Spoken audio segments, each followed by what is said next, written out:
आज मैं आपको बहुत ही अजीब और बहुत ही पुरानी कहानी सुनाने वाला हूँ। यह कहानी उस वक्त की है जब ज़्यादा संसाधन नहीं थे। सन 1980 के आसपास की है। यूपी के ज़िले में एक रईस परिवार रहता था। उस परिवार का नाम रामजीवन था। रामजीवन रईस और बड़े ज़मींदार थे। उनके परिवार में पति पत्नी और 3 बच्चे थे, 2 लड़के और 1 बेटी जिसका नाम सुरेखा था। सुरेखा उनमें से सबसे बड़ी थी। सुरेखा 15 या 16 साल की थी जब उनकी शादी हुई थी। शादी दूर दराज के गांव में कराई गई थी। जब सुरेखा की शादी हुई थी तब उनके भाइयों की उम्र 13 साल और दूसरे की 10 साल थी। शादी के कुछ ही महीनों बाद दीपावली का त्यौहार होता है। उनमें एक प्रथा थी, त्योहारों पर मिठाइयाँ और कपड़े भेंट स्वरूप एक परिवार से दूसरे परिवार को भेंट दी जाती थी। सुरेखा चाहती थी इस त्यौहार पर उनके भाई उसे मिलने आए। वो दोनों भाई अपने घर से मिठाइयाँ और भी बहुत सारी चीज़ें लेकर अपनी बहन सुरेखा के गांव के लिए चल पड़े। उस वक्त इतनी कार गाड़ियाँ नहीं थी। गांव-गांव में सफ़र अब भी वही पुराने तरीक़ों से होता है। बैलगाड़ी और बग्गी से लोग सफ़र किया करते थे। शाम और गोपी बग्गी लेकर अपनी बहन के गांव की तरफ चल दिए और बग्गी से जाने में लगभग 2 दिन का टाइम लगता था। इतनी दूर था, इसलिए दोनों भाई सुबह होते ही वहां के लिए जाने के लिए निकल पड़े। जंगल पहाड़ियों का सफ़र करते हुए वह पहली रात अपने ही रिश्तेदार के गांव में रुक गए। उस वक्त गांव में बिजली वगैरह नहीं थी, इसीलिए लोग रात में सफ़र नहीं करते थे। वह रात गुजारने के बाद दूसरे दिन सुबह वो फिर से आगे के सफ़र के लिए निकल पड़े और उसी दिन शाम को दोनों भाई अपनी बहन के घर पहुंच गए। अपने भाइयों को देखकर सुरेखा बहुत खुश हुई। पहली बार कोई बहू के घर से आया था।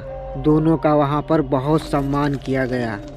बहुत सारी बातें हुई, खाना भी सबके साथ हुआ और फिर रात में उन दोनों के सोने का इंतज़ाम ऊपर हवेली के ऊपर वाले कमरे में किया गया।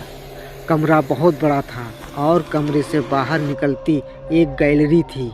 असल में वह दोनों भाई वहाँ पर काफ़ी दिनों तक रुकने वाले थे। रात के लगभग 10 बजे के आसपास दोनों भाई सोने के लिए जाते हैं, लेकिन नई जगह होने के कारण गोपी और श्याम को नींद नहीं आ रही थी।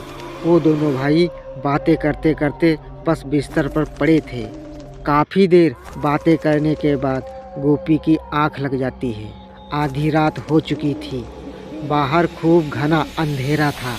कमरे के अंदर एक लालटेन की रोशनी थी जो धीमी लौ पर जल रही थी। तभी छोटे भाई शाम को बाहर से कुछ बात करने की आवाज़ सुनाई दी। उसे सुनाई दे रहा था कि बाहर 2 औरतें आपस में बात करती हैं, पर वह क्या बात करती हैं समझ में नहीं आ रहा था। उसने फिर भी ज़्यादा बातों पर ध्यान नहीं दिया और अपनी आंखें बंद कर ली। उसे लगा घर में कोई नौकर वगैरह होगा जो बातें करता होगा। कुछ देर बाद उनकी बातें चलती रहीं। थोड़ा ध्यान देने पर उसने समझा कि वहाँ जो कोई भी है 2 औरतें हैं जो आपस में झगड़ा कर रही हैं। शाम थोड़ा हैरान था कि इतनी रात को कौन हो सकता है जो झगड़ा कर रहा है और इतनी देर हो गई है, उनकी बातें अभी रुकी नहीं हैं। तो श्याम भी तत्काल जाग गया। देखा तो सही में कोई बातें कर रहा था। श्याम लालटेन लेकर दरवाज़ा खोलकर बाहर गैलरी में गया और वो गैलरी खोलकर इधर उधर देखने लगा कि कौन बातें कर रहा है।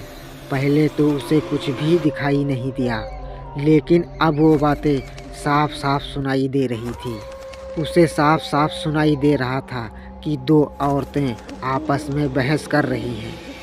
पहली औरत कहती है मैं सुंदर हूँ, तो दूसरी औरत कहती है नहीं मैं सुंदर हूँ। शाम हैरान होकर सोच रहा था कि इतनी रात में कौन पागल बेमतलब बात करता है। शाम हवेली के पिछले हिस्से में गया। वहाँ बाहर एक बड़ा बगीचा था और वहीं एक कोने में जमींदार और मेहमानों के बैठने की जगह थी।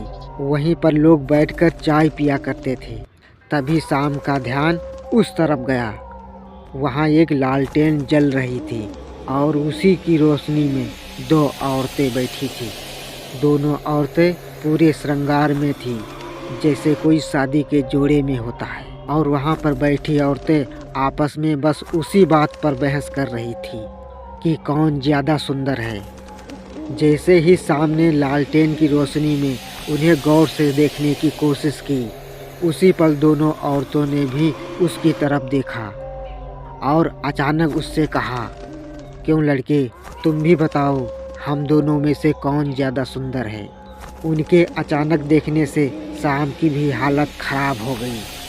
शाम ने देखा कि दोनों का रंग बहुत ही काला था, इतना काला कि उसकी दो आंखें ही दिखाई दे रही थी।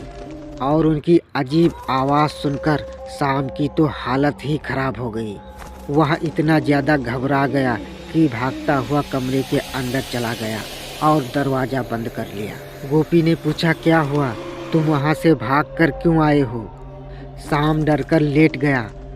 कुछ देर बाद गोपी को महसूस हुआ कि शाम चादर के अंदर से हनुमान चालीसा बोल रहा है। गोपी समझ गया कि उसने कुछ बुरा ही देखा होगा। तभी कुछ देर बाद गैलरी के दरवाजे को कोई ज़ोर ज़ोर से पीटने लगा। वो दोनों काफ़ी डर गए थे और सोचने लगे कि आगे क्या होगा। उस रात को उन दोनों ने दरवाज़ा नहीं खोला। धीरे धीरे सुबह हो गई और सुबह सारा किस्सा घर वालों को बताया और अगले दिन वो दोनों लोग अपने घर चले आए।